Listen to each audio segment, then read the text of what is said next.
Mr. Chairman, Mr. Chairman and delegates,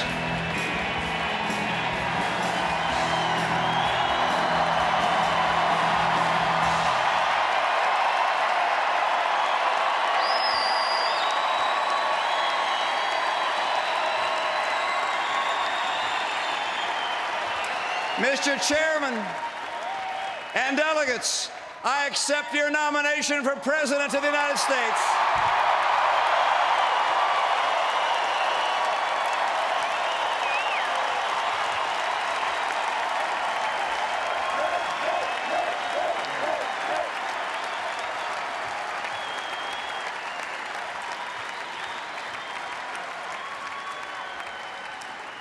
I do so with humility, deeply moved by the trust you've placed in me.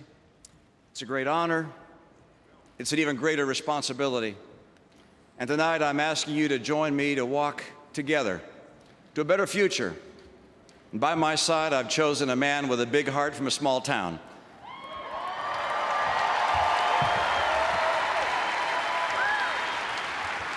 He represents the best of America, a man who will always make us very proud.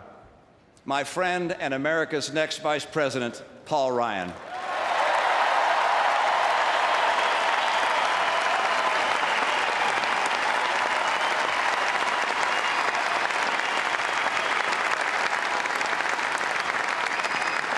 In the days ahead, you're going to get to know Paul and Jana better. But last night, America got to see what I saw in Paul Ryan, a strong and caring leader who's down to earth and confident in the challenge this moment demands. And I love the way he lights up around his kids and how he's not embarrassed to show the world how much he loves his mom.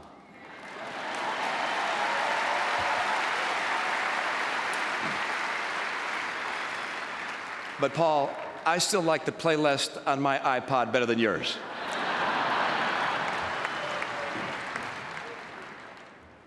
Four years ago, I know that many Americans felt a fresh excitement about the possibilities of a new president. That choice was not the choice of our party, but Americans always come together after elections. We're a good and generous people, and we're united by so much more than what divides us. When that election was over, when the yard signs came down and the television commercials finally came off the air, Americans were eager to go back to work, to live our lives the way Americans always have. Optimistic and positive and confident in the future. That very optimism is uniquely American. It's what brought us to America. We're a nation of immigrants. We're the children and grandchildren and great-grandchildren of the ones who wanted a better life, the driven ones, the ones who woke up at night hearing that voice telling them that life in the place called America could be better. They came not just in pursuit of the riches of this world, but for the richness of this life. Freedom, freedom of religion, freedom to speak their mind, freedom to build a life, and yes, freedom to build a business with their own hands.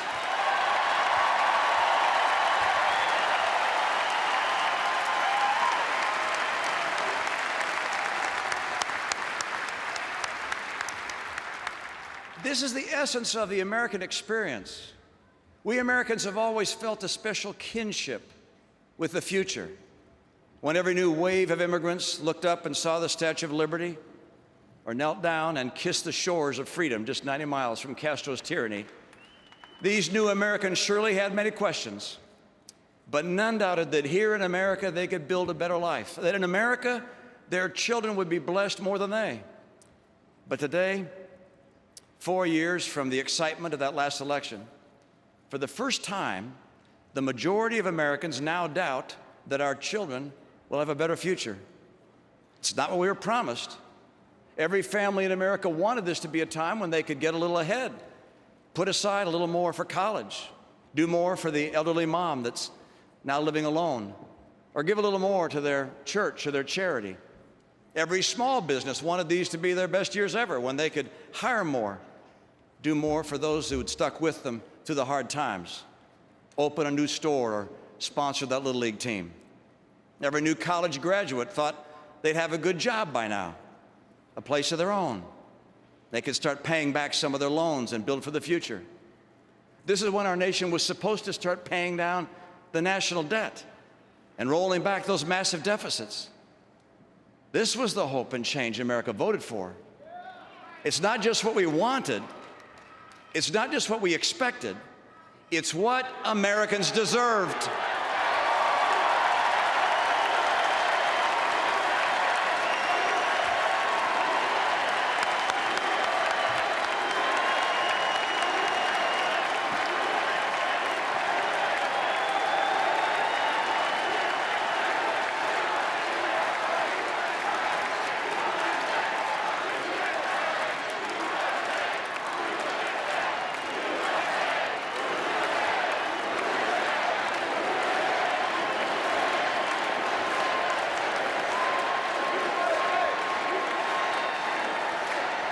You deserved it because during these years you worked harder than ever before. You deserved it because when it cost more to fill up your car, you cut out moving lights and put in longer hours.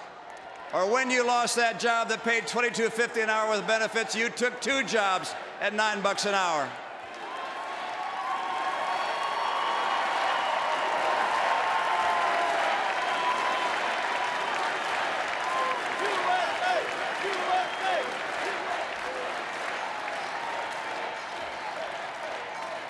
You deserve it because your family depended on you. And you did it because you're an American and you don't quit. You did it because it was what you had to do. But driving home late from that second job or standing there watching the gas pump hit $50 and still going, when the realtor told you that to sell your house you'd have to take a big loss, in those moments you knew that this just wasn't right. But what could you do except work harder, do with less, try to stay optimistic, hug your kids a little longer, maybe spend a little more time praying that tomorrow would be a better day. I wish President Obama had succeeded because I want America to succeed.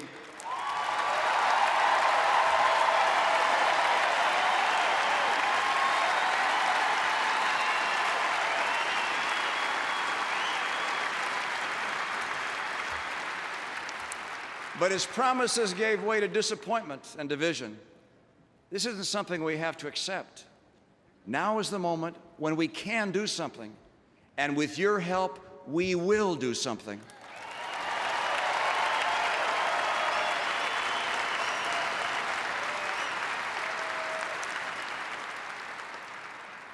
Now is the moment when we can stand up and say, I'm an American. I make my destiny. We deserve better. My children deserve better. My family deserves better. My country deserves better.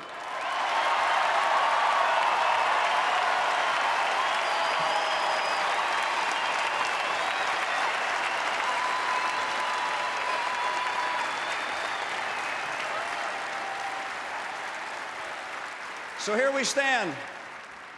Americans have a choice, a decision. To make that choice, you need to know more about me and where I'd lead our country. I was born in the middle of the century, in the middle of the country, a classic baby boomer. It was a time when Americans were returning from war and eager to work. To be an American was to assume that all things were possible. When President Kennedy challenged Americans to go to the moon, the question wasn't whether we'd get there, it was only when we'd get there.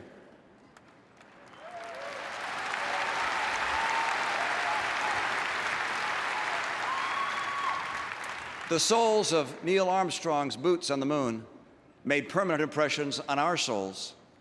Ann and I watched those steps together on her parents' sofa. Like all Americans, we went to bed that night knowing we lived in the greatest country in the history of the world.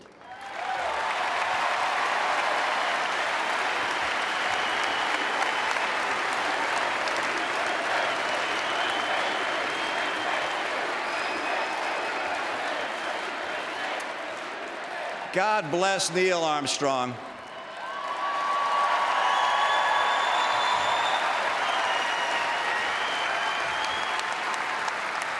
Tonight, that American flag is still there on the moon. And I don't doubt for a second that Neil Armstrong's spirit is still with us. That unique blend of optimism, humility, and the utter confidence that when the world needs someone to do the really big stuff, you need an American.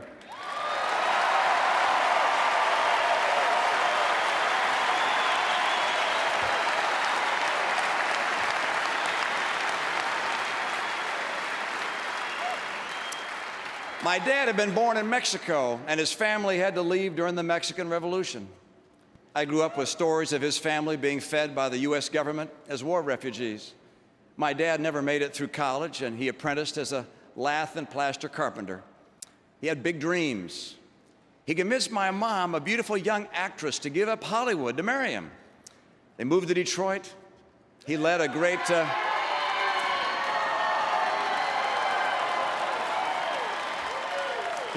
automobile company and became governor of the great state of Michigan.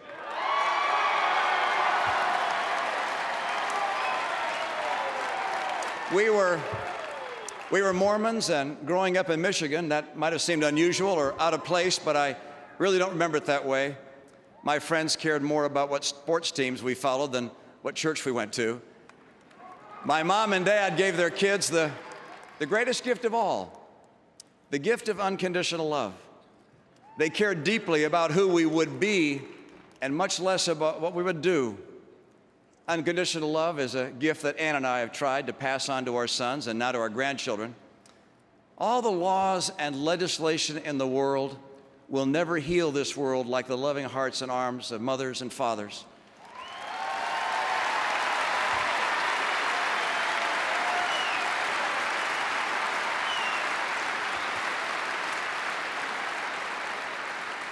You know, if every child could drift to sleep feeling wrapped in the love of their family and God's love, this world would be a far more gentle and better place.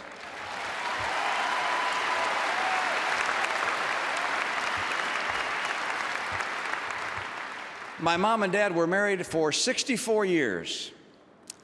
And if you wondered what their secret was, you could have asked the local florist. Because every day, Dad gave Mom a rose, which he put on her bedside table. That's how she found out what happened on the day my father died. She went looking for him because that morning there was no rose. My mom and dad were true partners, a life lesson that shaped me by everyday example. When my mom ran for the Senate, my dad was there for her every step of the way. I could still see her saying in her beautiful voice, "Why should women have any less say than men about the great decisions facing our nation?"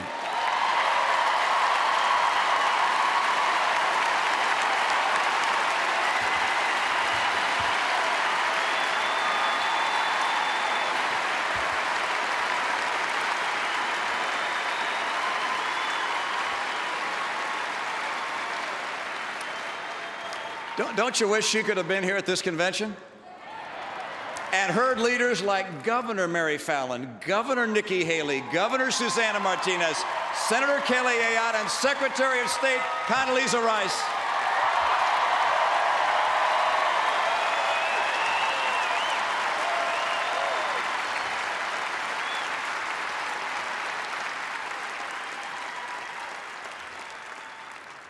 As governor of Massachusetts, I chose a woman lieutenant governor, a woman chief of staff. Half of my cabinet and senior officials were women. And in business, I mentored and supported great women leaders who went on to run great companies. I grew up in Detroit in love with cars and wanted to be a car guy like my dad. But by the time I was out of school, I realized that I had to go out on my own, that if I stayed around Michigan in the same business, I'd never really know if I was getting a break because of my dad. I wanted to go someplace new and prove myself. Those weren't the easiest of days. Many long hours and weekends working, 5 young sons who seemed to have this need to reenact a different world war every night. But if you ask Ann and I what we'd give to break up just one more fight between the boys, or wake up in the morning and discover a pile of kids asleep in our room, well, every mom and dad knows the answer to that. Those days were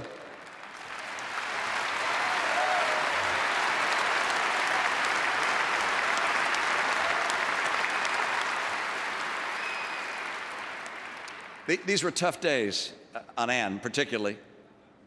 She was heroic through it all. 5 boys with our families a long way away. I had to travel a lot for my job then, and I'd call and try to offer support. But every mom knows that doesn't help get the homework done or get the kids out the door to school. And I knew that her job as a mom was harder than mine, and I knew without question that her job as a mom was a lot more important than mine.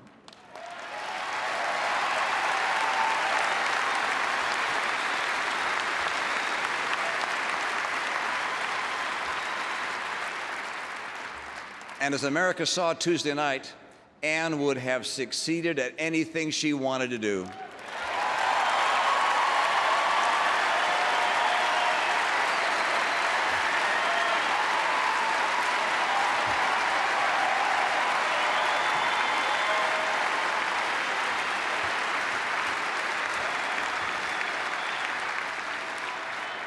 Like a lot of families in a new place with no family, we found kinship with a wide circle of friends through our church. When we were new to the community, it was welcoming, and as the years went by, it was a joy to help others who just moved into town or just joined our church. We had remarkably vibrant and diverse congregations from all walks of life, and many who were new to America. We prayed together, our kids played together, and we always stood ready to help each other out in different ways. That's how it is in America. We look to our communities, our faiths, our families for our joy, our support in good times and bad. It's both how we live our lives and why we live our lives. The strength and power and goodness of America has always been based on the strength and power and goodness of our communities, our families, and our faiths.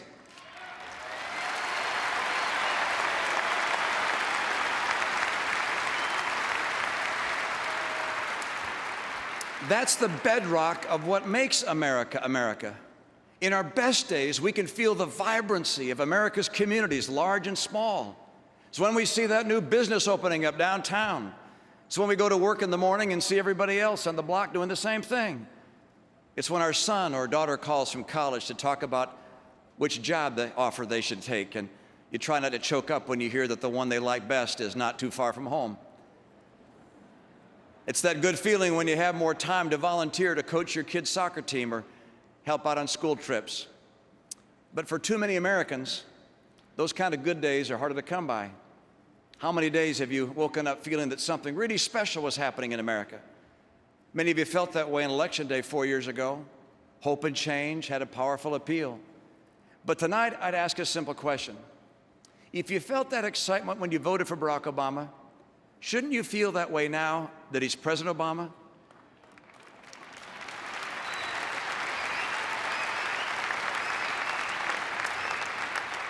You know there's something wrong with the kind of job he's done as president when the best feeling you had was the day you voted for him.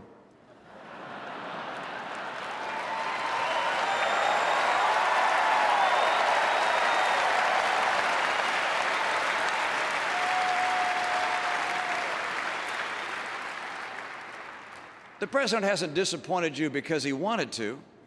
The president has disappointed America because he hasn't led America in the right direction. He took office without the basic qualification that most Americans have, and one that was essential to the task at hand. He had almost no experience working in a business. Jobs to him are about government.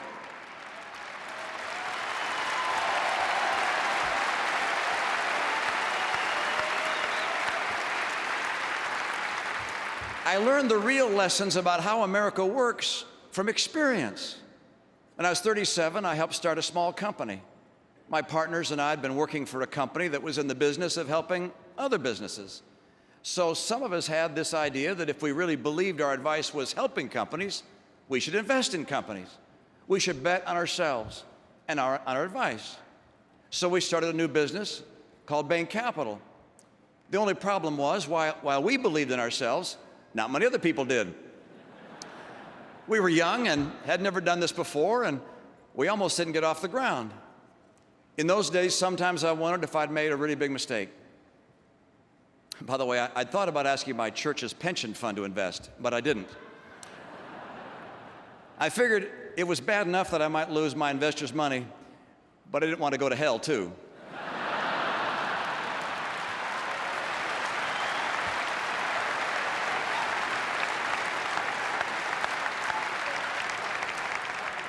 Shows what I know.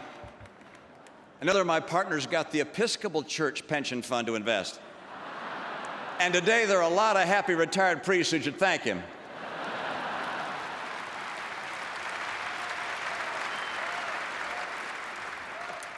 That business we started with 10 people has now grown into a great American success story.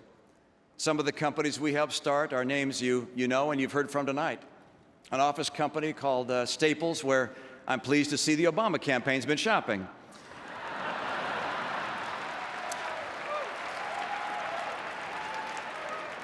The Sports Authority, which of course became a favorite of my boys. We helped start an early childhood learning company called Bright Horizons that First Lady Michelle Obama rightly praised. And at a time when nobody thought we'd ever see a new steel mill built in America, we took a chance and built one in a cornfield in Indiana. Today,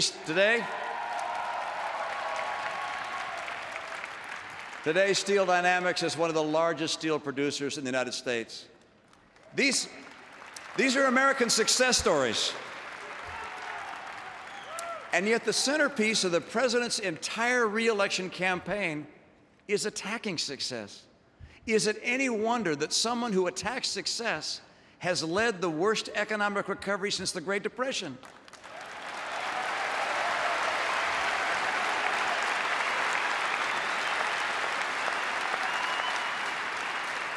In America, we celebrate success. We don't apologize for success.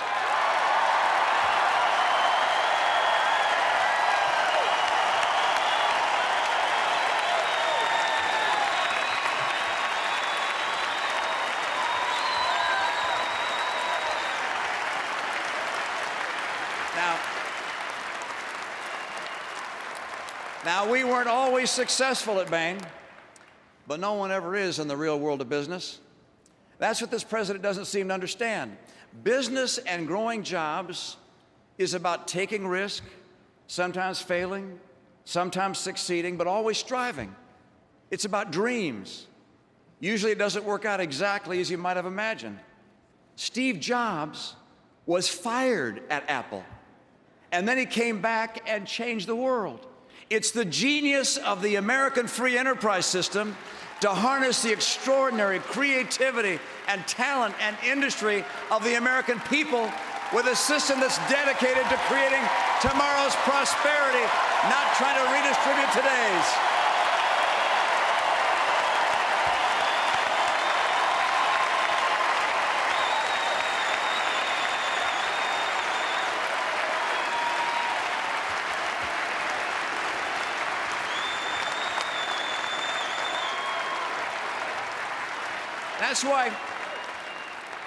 That's why every president since the Great Depression who came before the American people asking for a second term could look back at the last 4 years and say with satisfaction, you're better off than you were 4 years ago, except Jimmy Carter, and except this president.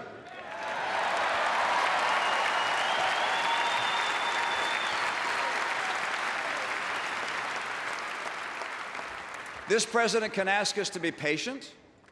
This president can tell us it was someone else's fault.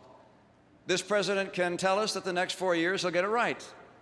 But this president cannot tell us that you're better off today than when he took office.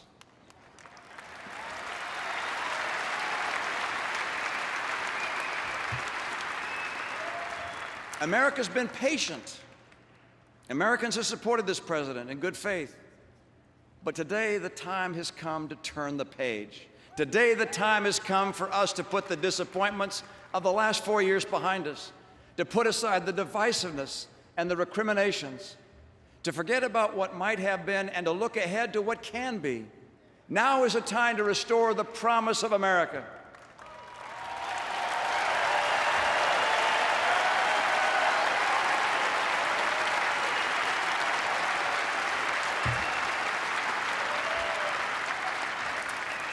Many Americans have given up on this president, but they haven't ever thought about giving up. Not on themselves, not on each other, and not on America. What is needed in our country today is not complicated or profound. It doesn't take a special government commission to tell us what America needs. What America needs is jobs, lots of jobs.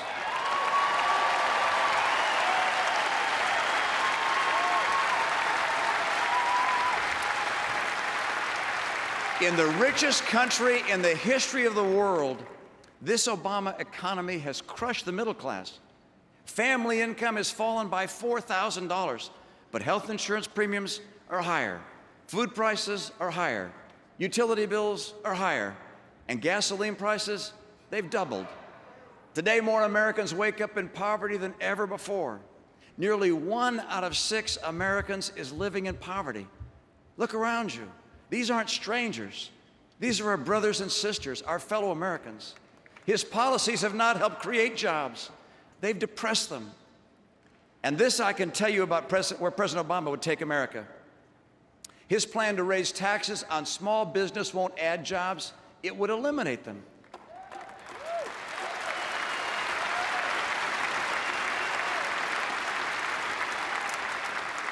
His assault on coal and gas and oil will send energy and manufacturing jobs to China.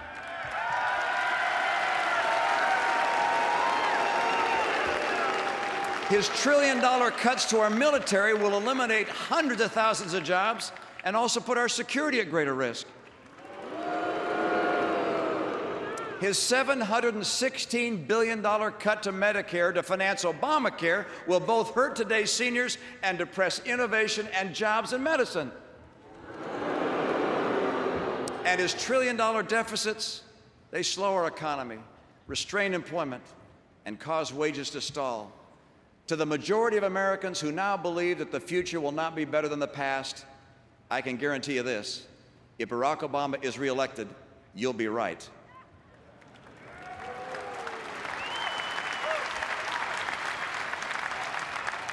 I'm running for president to help create a better future. A future where everyone who wants a job can find a job. Where no senior fears for the security of their retirement. An America where every parent knows that their child will get an education that leads them to a good job and a bright horizon. And unlike the president, I have a plan to create 12 million new jobs.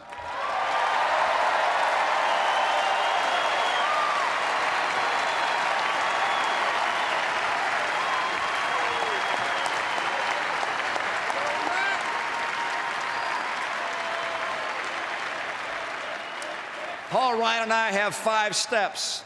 First, by 2020, North America will be energy independent by taking full advantage of our oil, our coal, our gas, our nuclear, and our renewables.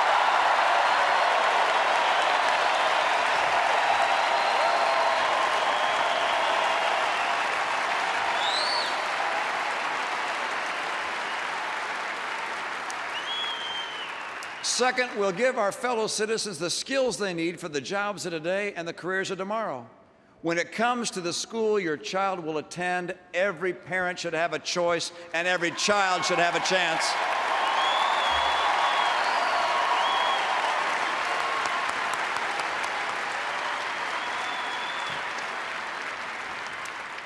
Third, we'll make trade work for America by forging new trade agreements. And when nations cheat in trade, there will be unmistakable consequences.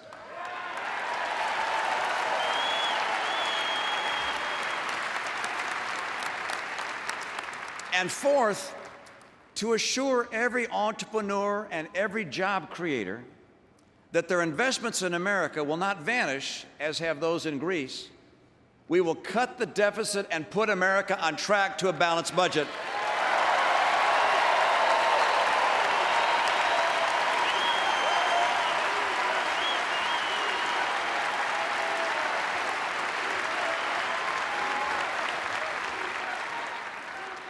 And fifth, we will champion small businesses, America's engine of job growth. That means reducing taxes on business, not raising them.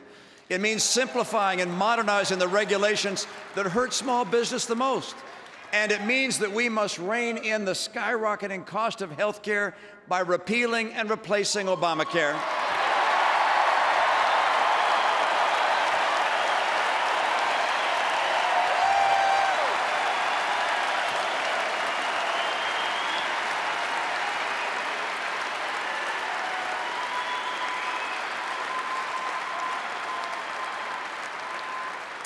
Today, women are more likely than men to start a business. They need a president who respects and understands what they do. And let me make this very clear. Unlike President Obama, I will not raise taxes on the middle class of America.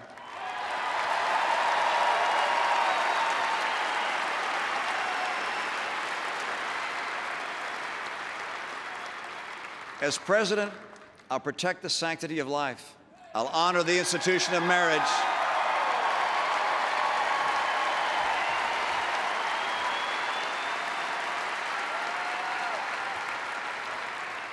And I will guarantee America's first liberty, the freedom of religion.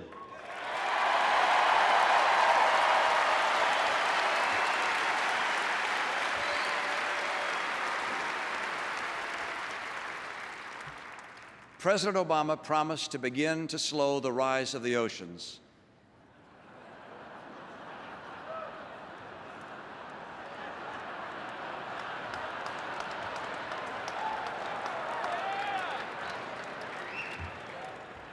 And to heal the planet. My promise is to help you and your family.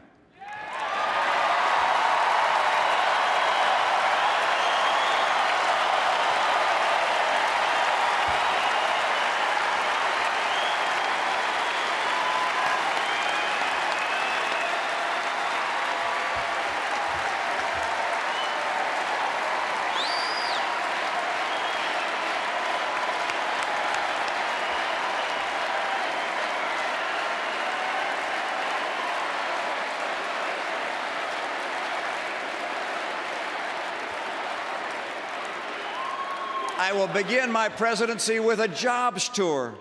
President Obama began his presidency with an apology tour. America, he said, had dictated to other nations. No, Mr. President, America has freed other nations from dictators.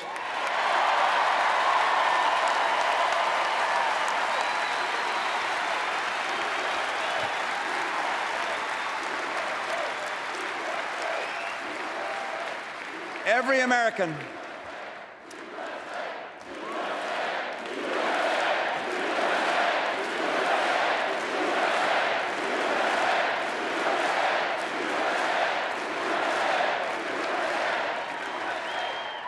American was relieved the day President Obama gave the order and SEAL Team 6 took out Osama bin Laden.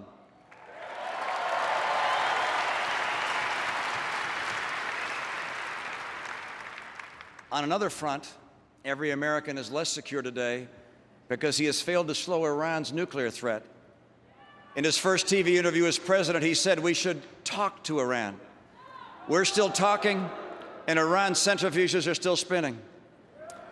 President Obama has thrown allies like Israel under the bus, even as he has relaxed sanctions on Castro's Cuba. He abandoned our friends in Poland by walking away from our missile defense commitments. But he's eager to give Russia's President Putin the flexibility he desires after the election.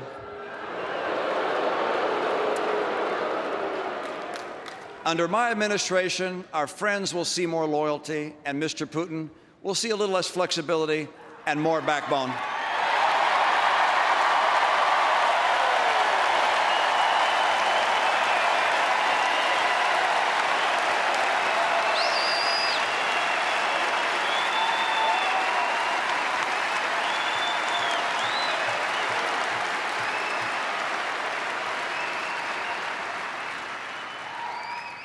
We will honor America's democratic ideals because a free world is a more peaceful world. This is the bipartisan foreign policy legacy of Truman and Reagan, and under my presidency, we will return to it once again.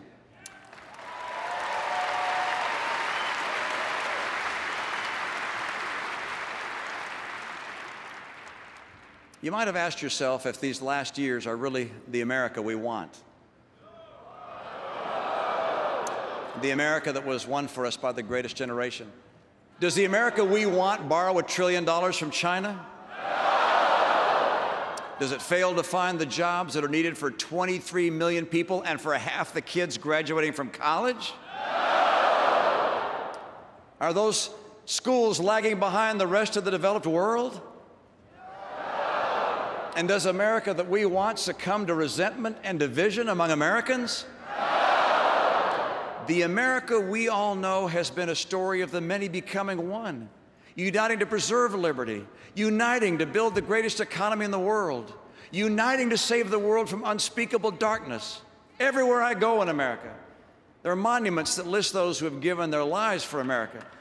There's no mention of their race, their party affiliation, or what they did for a living.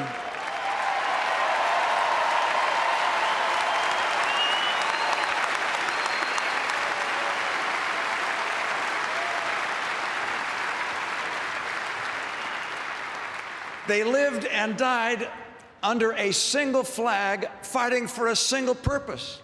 They pledged allegiance to the United States of America. That America, that united America, can unleash an economy that will put Americans back to work, that will once again lead the world with innovation and productivity, and that will restore every father and mother's confidence that their children's future is brighter even than the past.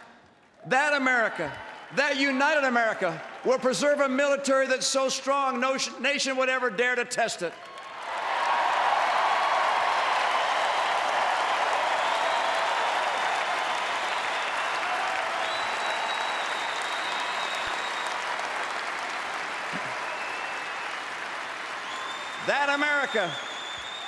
That America, that united America, will uphold the constellation of rights that were endowed by our Creator and codified in our Constitution.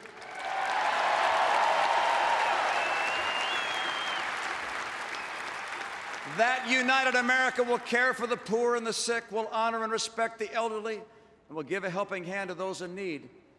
That America is the best within each of us. That America we want for our children. If I'm elected President of these United States, I will work with all my energy and soul to restore that America, to lift our eyes to a better future. That future is our destiny. That future is out there. It is waiting for us. Our children deserve it. Our nation depends on it. The peace and freedom of the world require it. And with your help, we will deliver it. Let us begin that future for America tonight. Thank you so very much. May God bless you. May God bless the American people. And may God bless the United States of America.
Back to perform America the Beautiful, please give a very energetic welcome to BeBe Winans, the Tampa Bay City Light